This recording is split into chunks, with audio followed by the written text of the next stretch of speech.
할렐루야. 네, 잘 오셨습니다. 우리 옆에 계신 분 인사 나누실까요? 잘 오셨습니다.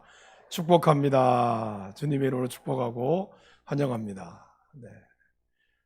지난 3일 동안 잘 지내셨죠? 네, 감사합니다.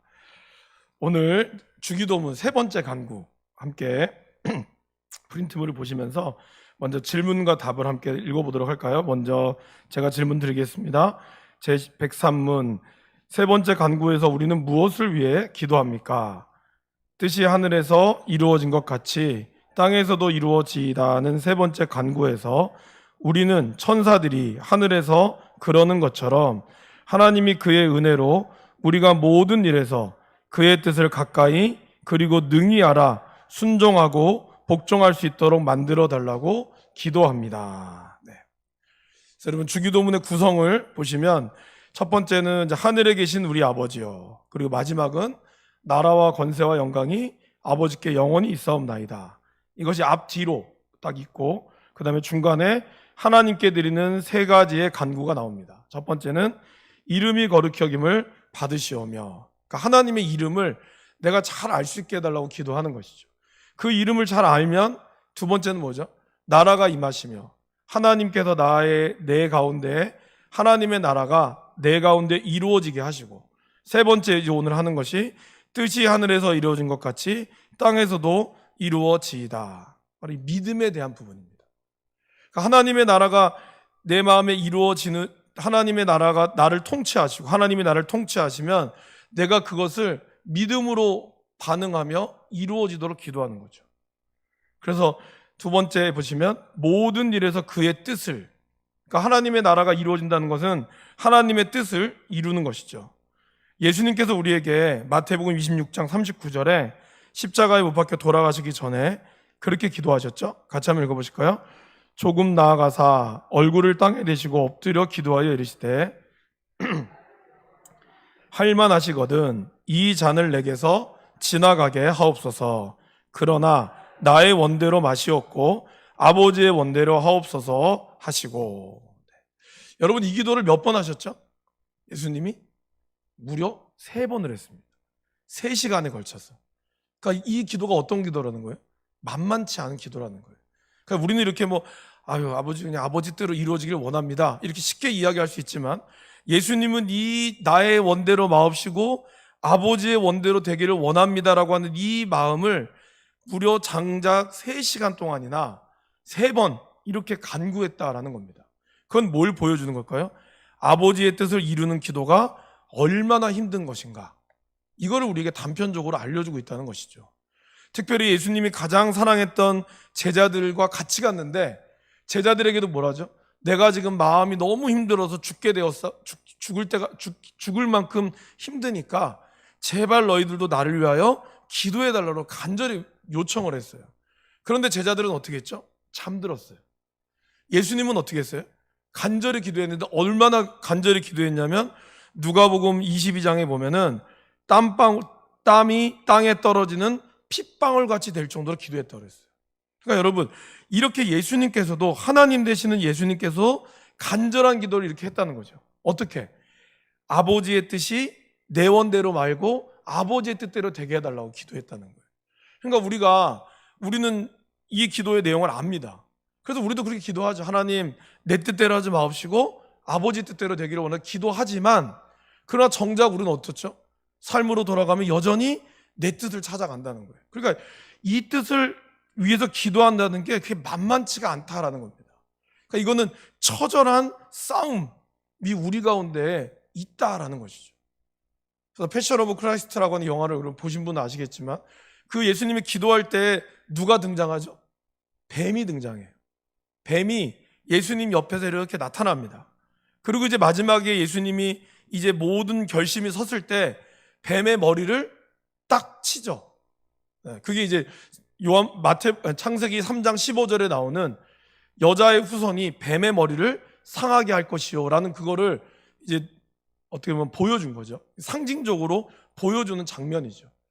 그만큼 예수님의 이 기도, 아버지의 뜻대로 이루어지기를 간절히 바라는 기도가 쉬운 기도가 아니라는 것을 우리는 잘 기억할 필요가 있다라는 것입니다. 그래서 오늘 주의 뜻이, 하나님의 뜻이 하늘에서 이루어진 것처럼 땅에서 이루어지기를 원합니다라고 하는 이 기도가, 일단 우리가 기억해야 될 게 뭘까요? 절대로 쉬운 기도가 아니다, 만만한 기도가 아니다라는 거예요. 이걸 우리가 잘 기억할 필요가 있고, 그럼에도 불구하고 우리는 그런 기도를 드리기를 간절히 바라는, 성령님께서 우리를 도우셔서, 그래서 예수님이 이렇게 기도할 때 누가복음에 뭐라 그러죠? 성령께서 그 기도를 도왔다 그랬어요. 그러니까 이 기도는 나의 결심과 나의 의지만으로는 되지 않는다는 거예요. 성령께서 우리를 도우시고 우리가 끊임없이 자기를 쳐서 복종함으로 이 뜻을 이뤄가야 한다라는 것입니다. 그래서 두 번째, 이 이민아 목사님의 이 고백을 조금 준비를 했습니다. 여러분, 그 이민아 목사님은 누군지 아시죠? 우리 이제 얼마 전에 돌아가신 이여롱 교수님의 딸이었죠. 근데 그분이 참 인생이 많이 기구했죠. 2012년 53세의 나이로 이분이 돌아가셨습니다. 근데 이제 그분의 삶을 보면 결혼한 지 5년 만에 파경을 맞았어요. 첫 번째 결혼에 실패를 한 거죠. 그리고 살아보려고 몸부림치는 중에 뭐가 찾아왔냐면 갑상선암이 찾아왔어요. 그리고 이제 재혼을 해서 낳은 아이가 자폐아 판정을 받았죠. 거기다가 이제 부인 이제 이민아 목사님은 망막 상실로 인해서 이 어떤 시력, 눈이 안 보이는 위기를 맞이했죠. 그러다가 26세에 난 큰 아들이 죽었습니다. 그리고 말기에 위암 판정을 받고 그리고 돌아가셨어요. 물론 그 과정 가운데서 특별히 이제 제가 이여롱 교수님이 예수를 믿게 된 그 어떤 간증을 제가 들었는데, 이제 하나뿐인 딸을 너무나 사랑한 나머지 이 딸이 정말 이 망막 상실이 원래 의료적으로는 고쳐지기 어렵다 하더라고요. 그래서 낫기만 한다면 내가 예수를 믿겠다고 이야기하는 그 순간에 이 병원에 가서 낫다 그러죠. 그렇게 해서 이여롱 교수님이 철저한 무신론자였고 아주 시대를 앞서가는 그분이 예수를 70세에 예수를 믿게 되었고, 그리고 그렇게 예수를 믿은 지 얼마 되지 않아서 그의 아들이 죽었죠. 망막 상실은 의학으로는 고칠 수 없었지만 그렇지만 이 병이 낫고, 그래서 온누리교회에서 간증하는 걸 제가 들었거든요. 그 놀라운 간증을 듣고 나서 얼마 되지 않아서 큰아들이, 그렇게 사랑했던 큰아들이 죽음을 맞이했습니다. 근데 이제 그분이 쓴 땅에서 하늘처럼, 죽기 전에 마지막으로 쓴 이 책에서 그는 이렇게 고백했다고 하죠. 이게 제가 적어놨는데요. 저를 사랑하신 능력의 아버지 하나님이 그동안 저희 질병을 여러 번 고쳐주셨기 때문에 또 고쳐주시라고 믿습니다. 그러나 어떤 이유에서든지 이 땅에서 그 치유를 온전히 다 받아 누리지 못하고 내 몸이 죽는다고 해도 저는 예수님을 믿는 자는 죽어도 살겠고 살아서 그를 믿는 자는 영원히 죽지 않는다는 하나님의 말씀을 믿습니다. 이렇게 이야기했다는 거예요. 그러니까 하나님이 나를 완전히 고쳐줄 것을 우리는 믿지만, 그러나 그렇지 않는다 할지라도 자기는 여전히 죽어도 살겠고 살아서 믿는 자는 영원히 죽지 않는다는 하나님의 말씀을 믿었다는 거예요. 제가 이 주기도문을 이걸 준비하면서 김영복 목사님이 쓰신 책을 좀 오늘 많이 참고를 했거든요. 거기 보면 사실 이제 목회자인 그분도 목회자이기 때문에 공감이 되는 내용이 몇 가지가 있는데, 그 중에 하나는 많은 분들이 이제 목사님에게 찾아와서 묻는 것 중에 하나, 이런 거죠. 지금 우리 아들이 신랑감을 신부감을 데리고 왔는데 교회도 안 다니고 이 결혼한 게 맞을까요? 이렇게 묻는다거나, 아니면 사업에 대한 질문을 할 때 과연 이 사업을 하는 게 맞을까요? 직장이 맞을까요? 그리고 제가 청년부 맡았을 때는 목사님, 이 자매랑 제가 사귀려고 하는데 과연 하나님의 뜻일까요? 이런 것에 대한 질문을 제가 많이 받았죠. 아마 이 목사님은 또 더 많이 받으셨겠죠. 그러한 질문 앞에 참 난감할 때가 있어요. 그러니까 목회자로서 뭔가 해답을 주고 싶은데 그게 쉽지가 않죠. 더더군다나 이런 고난이 있잖아요. 물론 모든 고난이 다 하나님께로부터 오는 고난 아닐 수도 있습니다. 우리 스스로가 고난을 자처하는 경우들도 있고, 그럼 우리가 생각하기에 도저히 이유가 생기지 않는 이러한 고난들. 가장 제가 대표적으로 좀 충격을 받았던 것 중에 하나, 얼마 전에 세월호 사건이 이제 9주기가 됐잖아요. 그때 제가 청주에 있을 때 전도하러 갔을 때 했던 그 전도지를 받아든 여인 한 아줌마의 혼잣말이지만 다 들리는 혼잣말. 아니 전도지를 받아들고 아니 하나님이 살아계시다면 왜 세월호 그 아이들이 이유 없이 죽어야 돼? 그러한 이유 없이 찾아오는 욥의 고난과 같은 고난, 그런 고난이 있을 때 과연 어떨까요, 여러분? 어떻게 보면 이 이민아 목사님도 그랬다는 거죠. 이런 고난의 굴곡 속에 하나님의 특별한 기적을 체험했어요. 그래서 아버지였던 이어령 교수가 또 예수님을 믿기도 했고, 또 현대의학으로는 고칠 수 없는 망막 상실을 치유받았어요. 그런데 또 며칠 만에 그 아들을 하나님은 크게 죽게 내버려뒀다는 거죠. 그러면서 이제 아까 읽었던 이러한 어떤 고백을 했거든요. 이런 걸 보면서 참 우리 마음은 정말 이 목사님의 어떤 간증을 들으면서 참 고개가 숙여지면서도 한편으로는 도대체 하나님이 왜 이러한 것을 우리에게 줄까? 그런 의문이 여러분 들지 않습니까? 여러분들 정말 열심히 살았는데 할 수 없는 사업의 실패라든가, 아니면 뭐 정말 아이들 위해 기도했는데 여러 가지 뜻대로 되지 않는 그런 문제들 앞에 우리가 그것을 참 고민할 때가 있다라는 것이죠. 근데 그러면서 이 목사님도 이 책에 그렇게 썼어요. 고난과 은혜의 신비, 이걸 우리는 알기를 원한다는 거죠. 이거 정말 신비잖아요. 그런데 거기 이렇게 나옵니다. 신비라고 하는 것은 머리로 이해하는 것이 아니라 다만 그 앞에서 고개를 숙이고 두려워 떨 뿐이다. 하나님의 뜻은 우리의 이해력이 닿지 않는 저 먼 곳에 있을 때가 많기 때문입니다.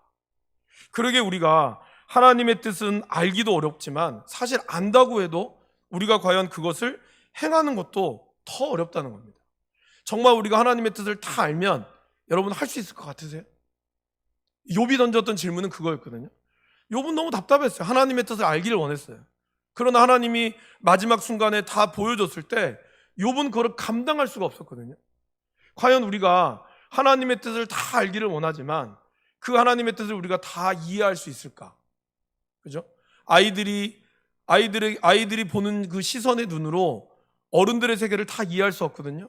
근데 그거를 일일이 미주알 고주알 다 이야기한다고 해서 우리 저기 와 있는 서유리가 할아버지와 할머니가 돈 버는 걸 어떻게 알며 얼마나 많이 버는지를 이야기해봤자 제 입장에서는 그래봤자 사탕 몇 개 더 사주는 것 외에는 이해할 수 없다는 거예요. 어떻게 보면 우리의 눈으로 바라보는 모든 시선들이 우리는 다 알기를 원하지만 그러나 다 모른다는 거죠. 그래서 오늘 이 기도 있잖아요. 아버지의 뜻이 하늘에서 이루어진 것처럼 땅에서도 이루어지기를 원합니다. 이건 뭘 뜻할까요? 먼저 하늘이라고 하는 것은요, 하나님의 통치권이 완전히 실현된 상태를 이야기합니다. 그러니까 우리는 하늘나라 가면 모든 것이 완벽하다고 생각을 하죠. 그러기에 죽으면 슬픔도 없고 아픔도 없는 곳이라고 우리는 이야기하잖아요. 그러면 그것이 이 땅 가운데서 이루어지기를 원한다라는 의미는 뭘까요, 여러분? 우리가 단순히 죽어서 천국 가는 것이 신앙생활하는 것이 아니라고 제가 몇 번 말씀드렸죠. 그렇다면 우리는 죽기 전에 예수를 믿으면 되거든요. 그런데 하나님은 저와 여러분들이 이 땅에 살아가는 가운데서도 하나님의 나라가 이루어지기를, 우리를 통하여 이루어지기를 원한다는 거예요. 그럼 주님이 우리 가운데 기도에 가르쳐 준 건 뭘까요? 하늘나라에서 우리가 바라는 하늘에서 일어나는 놀라운 하나님의 완전한 통치권이 이 땅 가운데서도 이루어지기를 우리가 간절히 기도해야 한다라는 것이죠. 어떻게? 나를 통하여. 그러니까 여러분, 이 기도는 하나님 뜻이 하늘에서 이루어진 것처럼 이 땅 가운데서 이루어 주옵소서. 근데 이 땅은 어때요? 하나님의 다스림이 불완전한 상태라는 거예요. 이 땅에서는 공중권세 잡은 자 사단이 존재하고요, 여전히 우리의 육신의 연약함이 있기 때문에 완전하지가 않아요. 그러면 완전하지 않은 상태에서 하나님의 뜻이 이 땅 가운데 이루어지려면 어떻게 돼야 될까요? 예수를 믿고 성령 안에서 거듭난 우리를 통하여 우리를 사용하셔서 하나님의 뜻이 이루어지도록 나를 사용하여 주옵소서가 바로 이 세 번째 간구라는 거예요. 그러니까 하나님 이루어주세요, 우리는 기다립니다가 아니라 이렇게 하나님이 이루어질 때 하나님 제발 나를 사용하여 주셔서 내가 하나님의 뜻에 온전히 순종하기를 원합니다. 이것이 나온다는 거죠. 그래서 주기도문은요, 첫 번째, 두 번째, 세 번째가 순서대로 이루어지는 거예요. 첫 번째 아까 뭐라고요? 아버지의 이름이 거룩히 여김을 받으시오며, 이건 뭐라고요? 하나님 아버지가 어떤 분인지를 내가 알아야 한다는 거죠. 그분의 뜻을 내가 제대로 알려면 먼저 그분이 어떤 분인지 알아야 되죠. 그분의 성격이 어떤지, 그분의 성품이 어떤지, 그 성품을 하나님 나에게 알려주시옵소서. 그리고 두 번째는 아버지의 나라. 내가 그분을 알면 그분을 아는 사람은 그분을 온전히 왕으로 섬길 수밖에 없다는 거예요. 그러면 그분이 왕으로 섬기는 내가 되길 원하면 이제 그분의 뜻이 무엇인지에 나의 가장 큰 관심이 가게 되어 있다라는 겁니다. 그래서 여러분, 세 번째, 참된 믿음과 우상숭배의 차이를 이야기를 합니다. 참된 믿음과 우상숭배의 차이는 뭘까요, 여러분? 어떤 것에 내가 관심을 가지고 있냐라는 겁니다. 혹시 여러분 점집 가보신 분 계십니까? 네, 가보신 분 계세요? 저는 점집을 안 가봤는데, 여러분 점집에 갈 때 점쟁이나 무당을 찾아가서 내가 이번에 직장을 옮기게 됐는데 과연 이 귀신의 뜻이 무엇인지 나한테 알려주세요라고 물어본 사람이 있어요? 없어요. 우리 점집 왜 가죠? 내가 좋은 직장을 가게 부적 하나만 써주세요라든가 아니면 점 좀 봐달라고 합니다. 그죠? 그러니까 우리가 우상숭배를 하느냐 참된 믿음의 차이냐는 뭐예요? 우상숭배하는 사람들의 관심은 나에 대한 관심인 거예요. 내가 복을 받느냐 안 받느냐의 관심인 거예요. 참된 믿음은 뭐죠? 하나님의 뜻이 무엇이냐에 관심이 있다는 거예요. 자, 그렇다면 우리는 교회를 다니고 있는데, 여러분들은 예배를 드리고 있는데, 과연 예배 드리면서 여러분의 관심은 어디에 있습니까? 내가 예배를 드리고 있는데 내가 예배를 잘 드려서 하나님이 나한테 복을 주기를 원하는 거에 관심이 있으세요? 아니면 내가 하나님께 예배를 드림으로 하나님의 뜻에 내가 온전히 순종해서 아버지의 뜻을 이루기를 원합니다에 관심이 있습니까? 여기에서 내가 예수를 무당처럼 믿느냐 아니면 내가 정말 참된 믿음으로 믿느냐가 나온다는 거예요. 결국 예배를 잘 드리지만 결국에는 예배를 드리면서도 내가 나의 관심이 예배를 내가 잘 드렸으니까 하나님 나 복 주세요. 이거는 내가 점집에 가서 내가 용한 무당을 찾아왔으니 당신이 용하다는 얘기를 들었습니다. 그러니까 나에게 용한 점괘를 내주세요. 앞으로 내가 어떻게 되겠습니까? 올해 나의 운세가 뭐가 됩니까? 이거랑 다를 바 하나도 없다는 거예요. 대상만 다를 뿐. 결국 관심의 차이는 뭐예요? 우리가 하나님의 뜻을 찾을 때 우리가 진짜 참된 믿음이 된다는 거예요.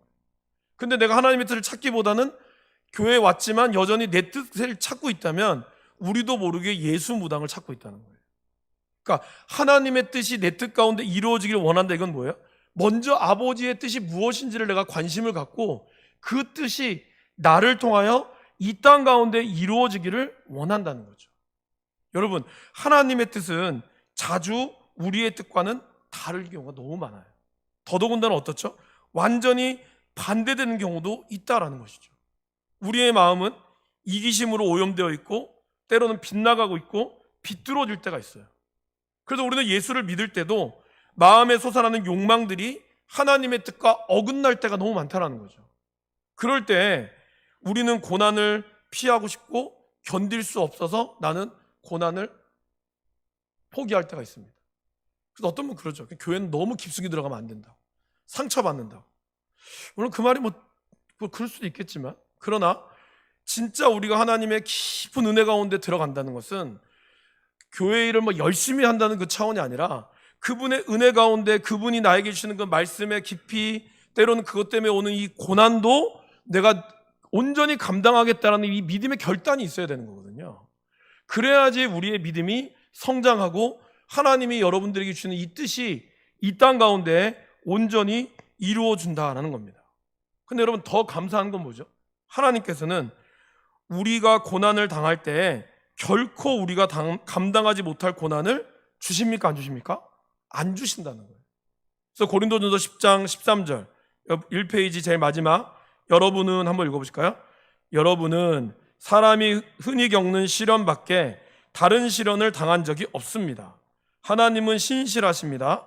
여러분이 감당할 수 있는 능력 이상으로 시련을 겪는 것을 하나님은 허락하지 않으십니다.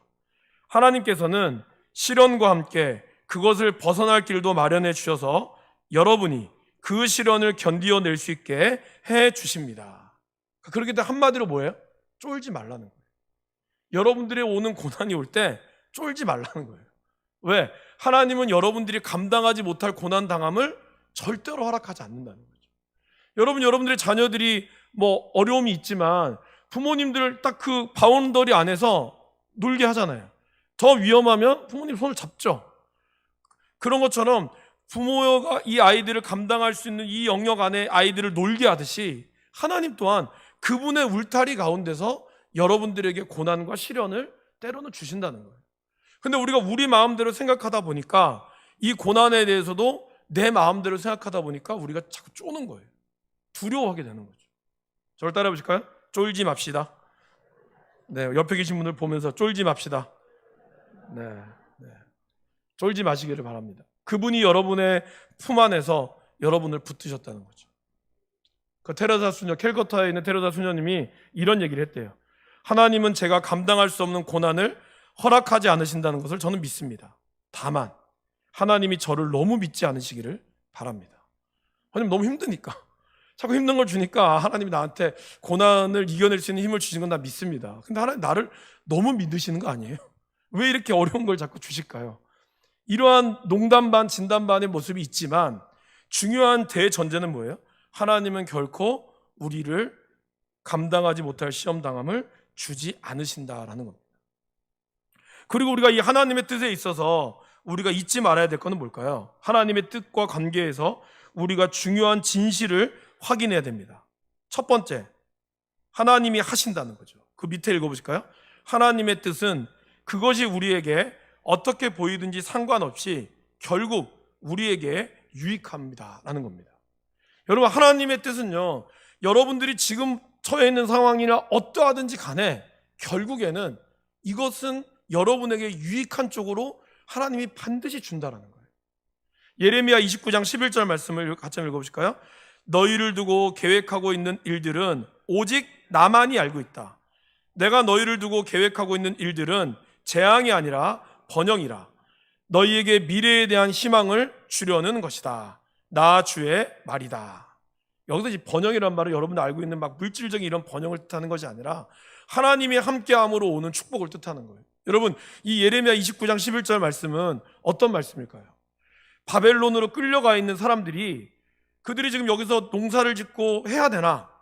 왜냐하면 바벨론은 하나님을 믿지도 않고 이렇게 우상을 섬기는 이 지역에 우리가 포로로 왔는데 여기서 우리가 어떻게 살아야 되는 것이 맞을까요?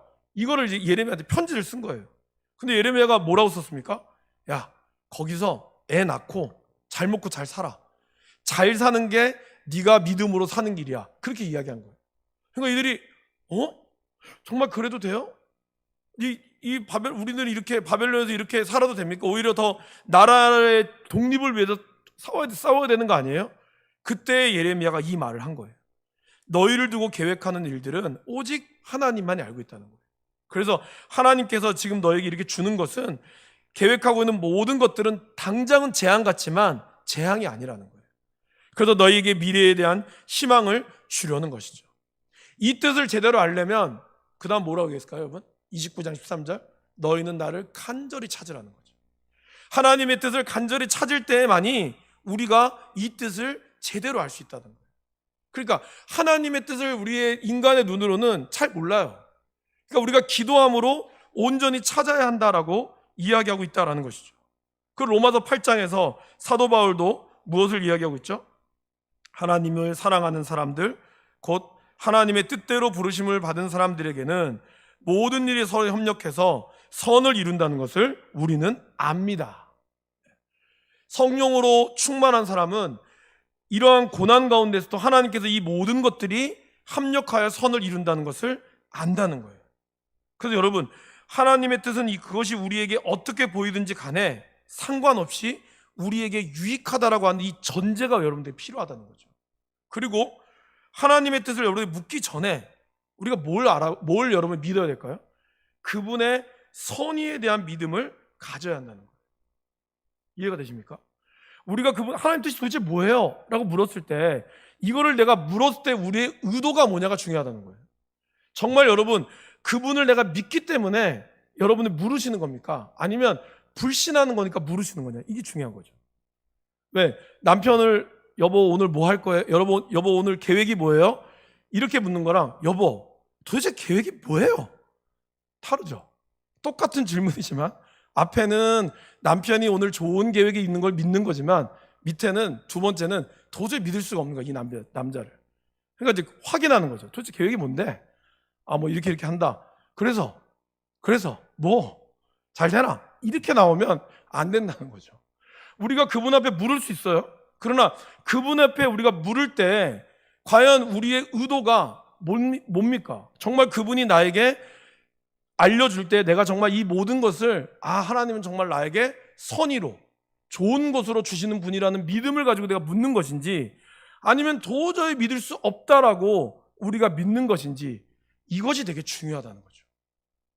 여러분, 아브라함은요, 가나안 땅을 75세에 떠나서 약 13년 정도 시간이 흘러가서도 여전히 아이가 없었습니다. 그리고 조카 롯은 아브라함과 찢어져서 지금 당장 눈에 보이는 소돔과 고모라 땅, 정말 애국과 같다고 하는 이 엄청난 좋은 땅을 차지했어요. 이제 남겨진 건 아브라함밖에 없어요. 여전히 아이는 없고 여전히 그는 고생하고 있어요. 그런데 하나님께서 아브라함에게 딱 나타났죠. 그리고 내가 너에게 별과 같이 많은 자녀를 주겠다라고 이야기했어요. 그때 아브라함이 어떻게 했죠? 거짓말 좀 하지 마시라고. 지금 몇 년째인데 하나님 여전히 나한테 사기치고 계시냐고 한 것이 아니라 어떻게 했죠? 아브라함이 여호와를 믿으니. 그때 여호와께서 그를 뭐로 여겼다고요? 의로 여기셨다고 그랬어요. 이것이 창세기 15장 6절 말씀이 아브라함이 의인이 될 수 있는 아주 결정적인 순간이 있어요. 물론 아브라함이 그 이후로도 자기 아내를 누나라고 속이기도 했고, 또 사라를 통하여 하갈과 잠자를 가져 이스마엘을 낳았어요. 그의 행동을 보면 믿음 없는 행동처럼 보였지만 그의 입술의 그 고백이 하나님이 여호와를 그를 의로 여겼다는 거예요. 그는 끝까지 하나님의 계획하심을 믿음으로 신뢰하며 나아갔다는 거죠. 오늘 우리가 하나님의 뜻을 묻는다는 것은 참 중요한 겁니다. 그러나 하나님의 뜻을 묻기 이전에 우리의 물음의 질문이 어떤 것이 돼야 될까요? 그분이 나에게 좋은 것을 주고자 하는 기대에 대한 물음이어야 한다는 거죠. 근데 지금껏 해보니까 별것도 없고 하나님 믿으라고 하니까 믿긴 믿는데 이게 뭐 긴가민가 하네? 이런 식의 질문이 아니라 정말 그분이 나에게 이뤄가는 것들을 내가 온전히 믿겠다고 하는 분이 중요하다는 거죠. 두 번째 우리가 기억해야 될 것은 뭘까요? 이 뜻을 이루시는 분은 하나님 자신이라는 거예요. 우리는 가끔 그렇게 생각하죠. 내가 없으면 교회가 안 돌아간다. 내가 없으면 이 집안이 안 돌아간다. 물론 이게 아주 좋은 책임감이죠. 그러나 여러분, 하나님의 뜻인 것처럼 이런 것 때문에 함부로 말하는 사람이 있어요. 특별히 기도를 많이 하신 분들 중에 조심해야 될 거. 내가 기도해서 안 들어진 게 없다. 그러니까 내가 기도하면 다 된다. 이게 굉장히 위험한 거예요. 여러분, 물론 그분의 기도의 은사가 있지만 그럼에도 불구하고 그분이 기도해서 들어줬다기보다는 사실 하나님이 역사하신 거죠. 그것이 마치 내가 기도를 오래 하고 내가 기도를 열심히 하니까 내가 기도하면 다 된다. 이러한 어떤 확실성이 우리로 하여금 넘어지게 한다는 거예요. 이단들의 특징이 뭐죠? 이단들은 언제나 성경을 잘 푼다고 얘기해요. 그래서 하늘의 비밀, 천국의 비밀을 알려주겠다. 이렇게 이야기합니다. 그러면서 우리를 꼬드기고, 그리고 아주 말이 되는 걸로 쫙쫙쫙 깨가지고 말이 되게 딱 만들어버리니까 듣는 사람들이 할 수밖에 없는 거죠. 그러나 여러분, 성경의 말씀은요, 하나님께서 계시하지 않으면 절대로 알 수 없고, 그리고 하나님께서 그분이 모든 것을 우리가 다 이해할 수 있을까요? 다 이해 못합니다. 여러분들이 여러분들의 자녀를 키워서 부모님의 마음을 조금 안다고 해도 여러분들은 부모 마음을 다 모르시죠. 이미 돌아가신 부모님들 마찬가지죠. 마찬가지입니다. 저도 제가 아이를 키운다고 해서 이제 우리 아버지가 이런 마음이 품었겠구나 하지만 그렇다고도 제가 제 아버지 마음을 다 몰라요. 우리는 그런 것처럼 우리가 아무리 하나님과 가까이 한다고 해도 우리는 뭐예요? 우리는 피조물. 하나님은 우리의 창조자. 창조자의 뜻을 피조물이 알까요? 모를까요? 몰라요. 절대로 알 수가 없습니다. 근데 이것을 마치 확실하게 아는 것처럼 내 말 안 들으면 지옥 간다고, 내가 이야기하면 다 들어준다고 이렇게 이야기하는 목회자들이 있죠. 아주 위험한 거죠. 내가 하나님 말 안 들으면 까불면 죽어 이렇게 하는 아주 아나무인처럼 이야기하는 이러한 것을 우리가 조심해야 됩니다. 마치 정답을 알려주는 것처럼 이야기하지만요, 하나님이 여러분 각자를 다 독특하게 만들었듯이 하나님이 여러분에게 주시는 정답도 다 달라요.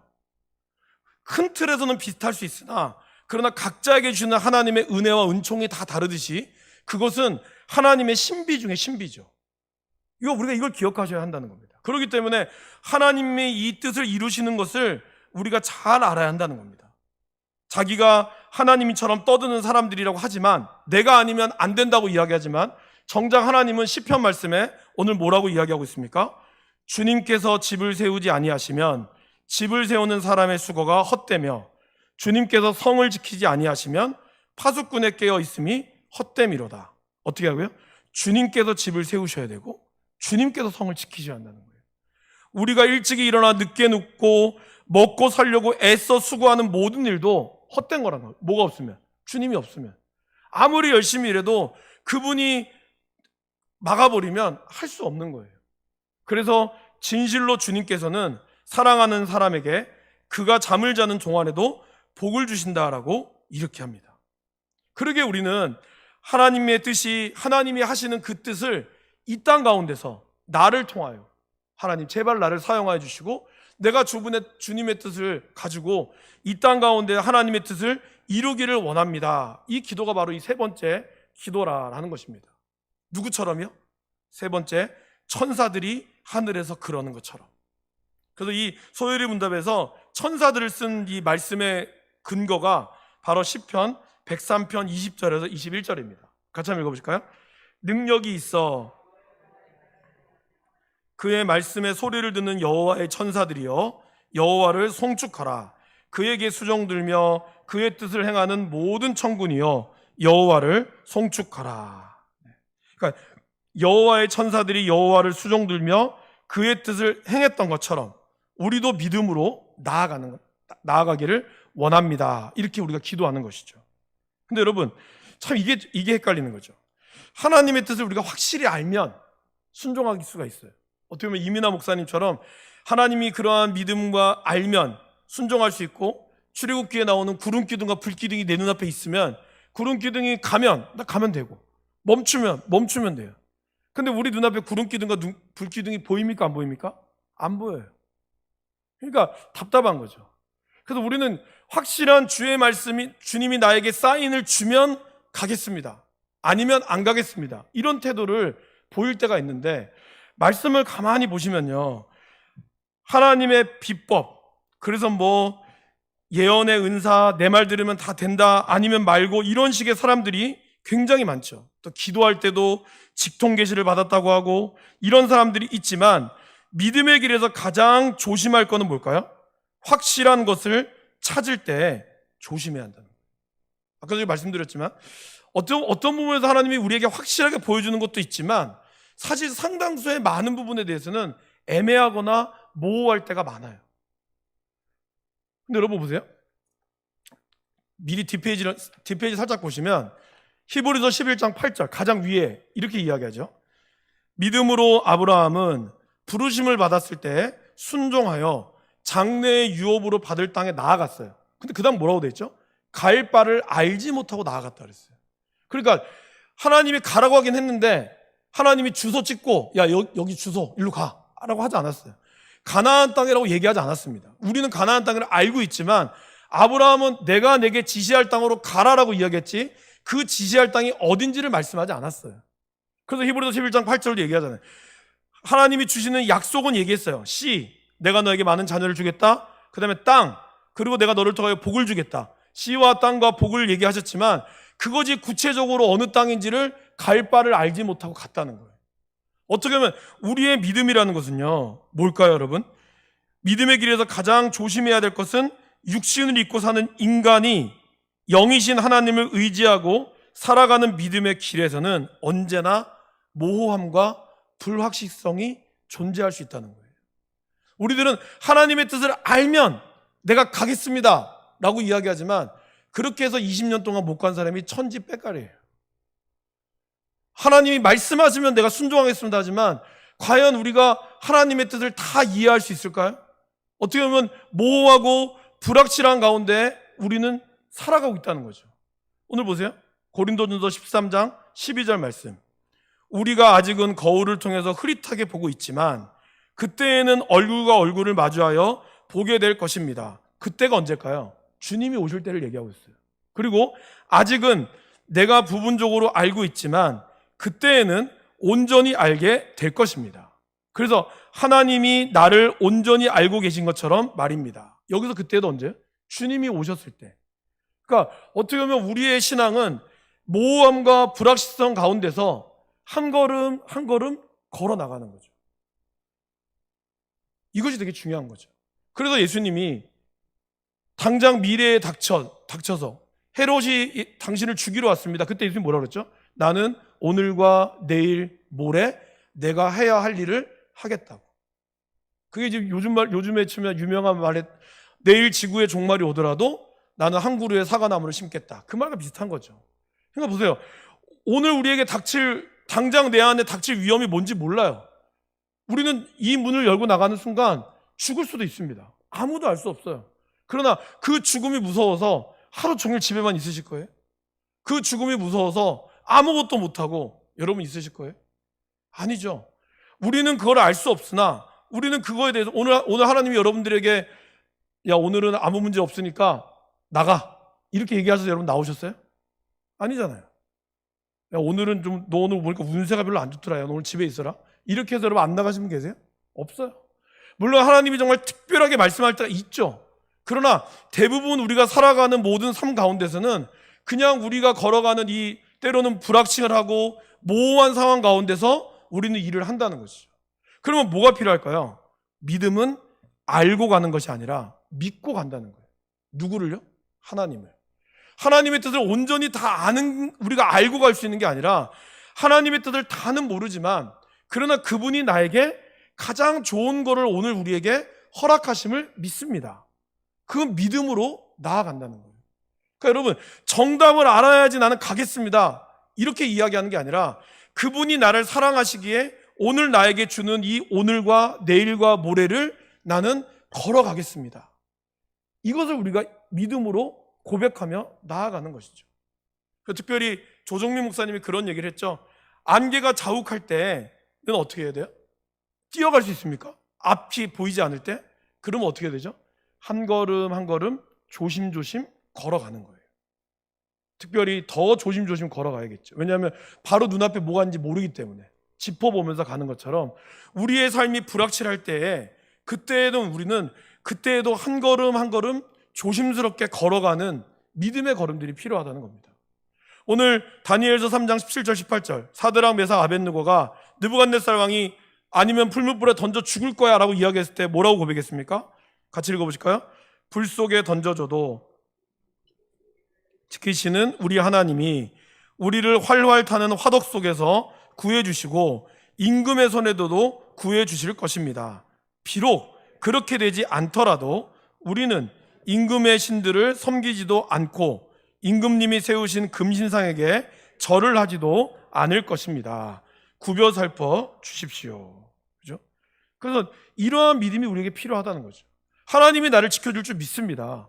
그러나 그렇게 되지 않는다 할지라도 설마 하나님이 오늘 나를 지켜줘서 내가 아무런 사고 당하지 않을 줄 믿지만 그러나 그럼에도 불구하고 사고를 당할 때 그것 또한 나는 하나님의 뜻과 섭리 가운데 있음을 내가 믿습니다. 이것이 내가 그분을 정말 의지하는 바라는 거죠. 그래서 믿음이라는 것은 여러분 확실한 목표와 지도를 손에 쥐고 가는 것이 아니라 우리를 불러내신 하나님을 따라서 한 걸음 한 걸음 길을 걸어간다는 것이죠. 그러기에 우리가 그분을 제대로 모른다면 그분을 따라가는 걸음이 매우 불안하겠죠. 그러나 제대로 안다면 그분을 따라가는 것이 오히려 더 확실하게 되겠죠. 그러니까 우리가 그분을 알기를 힘쓰는 것이 중요하다는 거예요. 우리 아이들이 이제 어린애들 그러잖아요. 이제 뭐 좋은 데 있으면은 우리 삼촌 따라갈까 하면 처음에는 이거에 팔려서 가요. 가는데 정신 차리고 보면 엄마 아빠가 없으면 어떡하죠? 하루 종일 울어요. 아무리 좋은 데를 가도 누구와 함께 있느냐가 아이들은 중요한 거예요. 그렇죠? 여러분 우리가 아무리 좋은 길을 걸어간다 할지라도 하나님이 우리와 함께 하시는 것이 가장 중요한 것이 우리에게 복이라는 걸 믿으시길 바랍니다. 아무리 눈에 보이는 화려한 것이 있다 할지라도 그분이 우리와 함께하지 않으면 그 모든 것은 다 저주일 수밖에 없다라는 겁니다. 예수님이 영생이 무엇이라고 가르쳐주셨죠? 영생은 불로 쳐먹고 영양제 먹고 죽지 않도록 오래 사는 게 영생이라고 그랬습니까? 아니죠. 요한복음 17장 3절에 보면 영생은 유일하신 하나님과 그가 보내신 자 예수 그리스도를 아는 것, 그것이 영생이라고 그랬어요. 우리에게 영생은 바로 그거라는 거죠. 건강하고 아프지 않고 사는 그것이 영생이 아니라 우리에게 영생은 하나님과 그분을 보내신 예수 그리스도를 알 때 우리가 진정한 영원한 생명을 누릴 수 있다는 거예요. 예수님은 그걸 우리에게 분명히 가르쳐주고 있다는 겁니다. 그래서 오스왈드 챔버스도 이 페이지 제일 마지막 이렇게 얘기하죠. 믿음은 무엇입니까? 우리가 이끌려가게 될 곳을 아는 것이 아니라 우리를 인도하시는 그분을 사랑하고 아는 것이다 라는 것입니다. 그러니까 여러분들이 어디로 좋은 곳을 가게 되는 걸 믿는 게 아니라 나와 함께 하는 것을 믿는다는 것이죠. 그러기에 히브리서 11장 8절 아브라함이 어떻게 했어요? 갈 바를 알지 못했으나 그러나 부르심을 받았을 때 순종했다는 거예요. 하나님이 아브라함 불러가지고 자 어디 가자라고 얘기하지 않았어요. 물론 내가 내게 지시할 땅으로 이야기했지만 그 땅이 어딘지 몰랐어요. 그러나 아브라함은 하나님을 믿었고 그분을 따라 갔다라는 것이죠. 이민아 씨가 돌아가시기 전에 이렇게 이야기했답니다. 사실 이어령 교수님이 그런 얘기를 했대요. 딸이 마지막 순간까지 하나님께서 나를 고쳐줄 거를 믿었다라고 얘기를 했대요. 근데 이렇게 이야기했다고 합니다. 또 그러면서 동시에 하나님이 나를 고쳐줄 줄 믿고 기도하지만 그러나 오늘 죽는다면 오늘이 세상을 떠날 완벽한 순간이기 때문에 자기는 죽음을 기꺼이 받아들이겠다라고 이야기했다는 거예요. 그러니까 우리는 우리의 생애에 대해서 최선을 다해야 되죠. 그러나 그분이 나를 데려가시는 것에 대해서 우리는 또한 순종할 수 있는 마음이 필요하다는 겁니다. 이것이 우리가 가져야 될 믿음의 모습이죠. 그래서 마지막으로 우리는 어떻게 기도해야 될까요? 은혜로 그의 뜻을 기꺼이 그리고 능히 알아 순종하고 복종할 수 있도록 나를 만들어 달라고 기도해야 한다라는 것입니다. 민수기 14장에 보면은 백성들이 이 정탐하고 와서 10명의 반응을 듣고 14장 2절 3절에서 이렇게 이야기합니다. 읽어보실까요? 이스라엘 자손이 다 모세와 아론을 원망하며 온 회중이 우리가 애굽 땅에서 죽었거나 이 광야에서 죽었으면 좋았을 것을 어찌하여 여호와가 우리를 그 땅으로 인도하여 칼에 쓰러지게 하려 하는가? 우리 처자가 사로잡히리니 애굽으로 돌아가는 것이 낫지 아니하랴.